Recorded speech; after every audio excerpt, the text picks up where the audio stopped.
Hello everyone and welcome back to Ushanka Show. Stories about life in the Soviet Union. Здравствуйте, дорогие товарищи. В эфире программа Ushanka Show. And today is another episode number 27, my review of the book Black on Red, My 44 Years Inside of the Soviet Union by Robert Robinson. And just a friendly reminder, I have a separate playlist dedicated to this book, and I'll provide the link below in the comment section. Okay, so where we're at right now, Robert Robinson, who arrived to the Soviet Union back in 1930 for 1-year contract, now spent over 30 years in the USSR.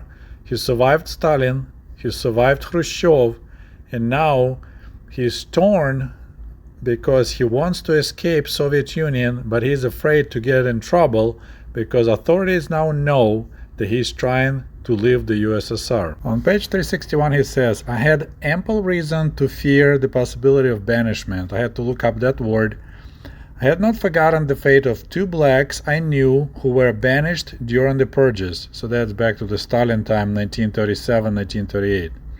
One of them, Lovett, Whiteman, came from Chicago and by 1936 had been teaching English for several years at the Anglo-American School in Moscow. He offered some criticism of a book by Langston Hughes, The Ways of White Folks, during a discussion at the Foreign Club. A black lawyer from the upper echelon of Communist Party of USA was in audience, and he stated during that evening that Whiteman's criticism of the book was counter-revolutionary. It's interesting that American communists using such a standard Soviet lingo, calling things counter-revolutionary. That was a popular term back then. I had to look it up, and Google AI told me that this book was published in 1934, collection of 14 short stories by Langston Hughes, and the stories focus on race relations in the United States. They address racism, economic disparity, and hope. The stories include somber tales of struggle and violence, as well as moments of irony and humor. So I'm not sure what he would be criticizing, why would black American would criticize a book like that, but he got in trouble in Soviet Russia by criticizing American book about racism in America. So it's very interesting. So now we can learn how the banishment worked in Stalin's Russia. It says that about 3 weeks later, Whiteman was summoned to the NKVD headquarters and told that he was a counter-revolutionary and was to be banished from Moscow. So just like that. He was ordered to be in a certain town on a specific date, and of course you may guess already that certain town was located somewhere far away in Siberia. And immediately on arrival he needed to report to local police. None of us ever heard of Whiteman. However, in 1959 I heard news of Whiteman's fate. A Russian who had been banished to the same town as Whiteman was rehabilitated by Khrushchev and allowed to return to his family in Moscow. The man told a friend of mine that Whiteman was assigned to his group of laborers. So he was in a Gulag camp and was severely beaten many times when he failed to meet the norm. He died of starvation or malnutrition, a broken man whose teeth been knocked out. So Robert Robertson didn't provide a lot of information about Conrad Whitman, but I was surprised to find out that internet has actually a lot of information now about Lovett Fort Whiteman. So Lovett Fort Whiteman was one of the first African Americans who became a member of Communist Party of the United States. So that's impressive. And so far he's the only known African American who died in the Gulag camp in the Soviet Union. And Whiteman's fate reminded me of the book The Forsaken, An American Tragedy in Stalin's Russia by Tim Tsulandis. I have that book, I never had the chance to read it yet, but I wonder if he mentioned anything about Comrade Whiteman. While researching about Lovett Whiteman, I stumbled upon another interesting book I never heard of before called Black Man in Red Russia by Homer Smith. The price on Amazon is ridiculous, starting from $295, and hardcover is for $600, but fortunately it's available for free on Internet Archive. I'll provide the link below in the comment section. That's another book I need to read. And when I looked up the author of this book, Homer Smith Jr., he was born in 1909 and died in 1972, and he died in Chicago, Illinois. So his story, it's kind of like Robert Robertson light. He also came to the Soviet Union in 1932, and he worked there at the Soviet Postal Service as well as a journalist for Associated Negro Press, and he was a full-time war correspondent during the World War II when Germany invaded Russia in summer 1941, and he was the first African-American war correspondent. In January 1944, he was a part of delegation of Western correspondents who visited the graves in Khatyn Forest on the invitation of the Soviets. That's another interesting story there. However, he did not publish an article about the trip to Khatyn. In his memoirs, he wrote that he had doubts about the Soviet version that Germans had been the perpetrators. And if you're familiar, that's pretty much after Germany and Soviet Union split Poland, Soviets executed close to 10,000 Polish officers and other like Polish intelligentsia in Khatyn, and the Germans discovered that, and later Soviets tried to blame Germans for doing that massacre. So he was a part of it. And then Smith left Russia for Ethiopia in 1946, and he never returned to the Soviet Union. He went back to the United States in 1963 and published his book titled Black Man in Red Russia. So he actually, let's see, managed to return in 1963. He spent about 30 years in the Soviet Union. So we see a similar pattern. An African American is moving from the United States to the Soviet Union to escape racism in his homeland, but at some point, sooner or later, they realize, I need to get out of here as soon as possible, and some were lucky and some were not. So Conrad Whitman, who was described as the reddest black American, he was an interesting comrade. At the 6th Congress of Comintern, so I don't know if you know, guys, about Comintern. It's a Communist International. So that was the major organization in the Soviet Union that managed all the communist parties of the world. So in summer of 1928, there was a major debate about how best to agitate for communist revolution among African Americans. So they're talking about how to agitate communist revolution in the United States.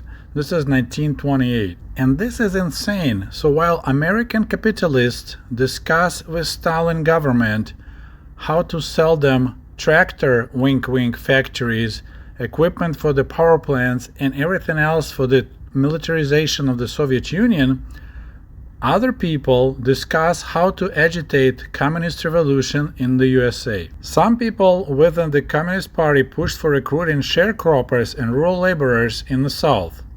Conrad Whitman, who had returned to Moscow as a delegate, argued that it was better to wait out the Great Migration, organizing black workers once they became urban proletariat in the factories of the North.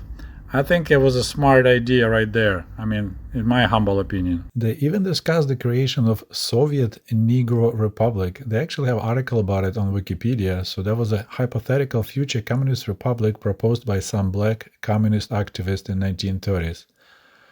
So that was hotly debated for a while. Many communists favored the formation of the independent Soviet Republic for black people as an oppressed ethnic group within the United States. So besides this crazy discussion of creating a Negro Soviet Republic, during the 1928 Comintern debates, Lovestone maintained that capitalism in the United States would continue to develop and that blacks would continue to flee the farms for industrial jobs in the South as well as the North. And here he was totally correct.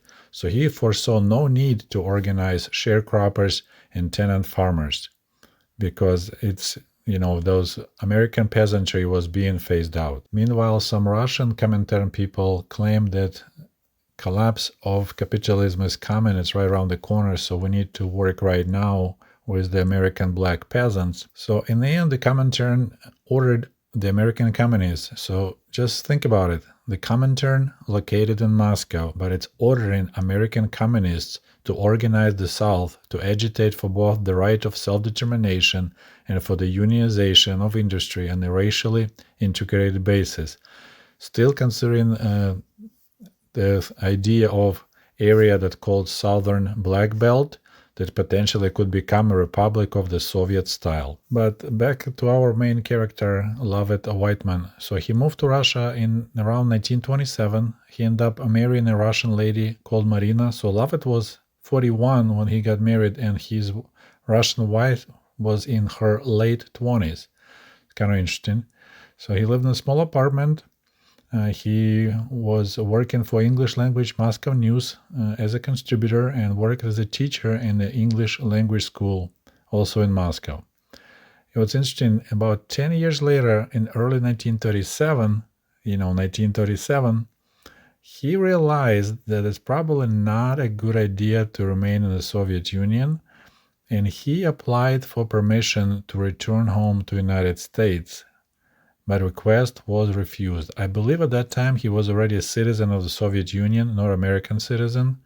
So, but yeah, he realized that he could be in trouble. And shortly after, he was denounced for having expressed counter-revolutionary sentiments. And on July 1st, 1937, he was sentenced to 5 years in internal exile. And he was sent to Kazakhstan, to Semipalatinsk. So pretty much he kind of went the same route as Trotsky did. He also was sent to Kazakhstan and Almaty. But Trotsky ended up leaving the country, and Comrade Whiteman got arrested on Article 58. And that's when they send you to Gulag labor camp. In Soviet Russia, to hit a gold mine carries totally different meaning. It means that you're gonna work at the Gulag labor camp mining gold, and that's what happened to Comrade Whiteman. He constantly was unable to meet work quotas, was starving, faced beating, and on January 13, 1939, at the age of 49, he died at camp, and his death certificate said that he died of heart failure. So looking at the fate of Lovett Whiteman, who spent only 10 years in the Soviet Union and perished, we can say that Robert Robinson was quite lucky to spend 44 years inside of the Soviet Union and managing to escape alive. But here's the real kicker. While researching the topic of Lovett Whiteman, I stumbled upon his declassified FBI file.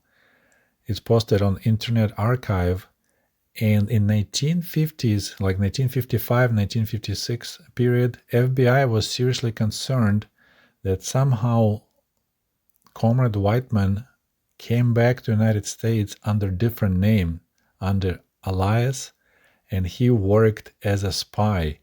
So I'll post the pictures from his file in the end. You can pause and read it. But they were digging, searching high and low, even sending requests to Britain intelligence, trying to find out what happened to Whiteman, why he never came back, or did he come back, but no one knew he returned. So that's pretty interesting. So yeah, internet could be a great thing, especially if government declassifies documents. And before we wrap up, today I stopped at my library and I requested about the book that I mentioned early, Black Men in Red Russia by Homer Smith. Of course, it's a small town library, so they didn't have that book, but someone in Michigan does have it. And because we have this cool exchange program, this book will be shipped to my library and I'll have a chance to read it. And then maybe I'll make another review on that book, but that's another interesting book to look. So we have a Black on Red and we have Black Man in Red Russia, kind of two similar sounding books, two different stories of black people that went to Soviet Union, learned a lot and managed to escape. Well, this concludes episode number 27, my book review of Black on Red, My 44 Years Inside of Soviet Union by Robert Robinson. I hope you enjoyed this story. Don't forget to like it, and we'll talk to you soon. До свидания. Goodbye.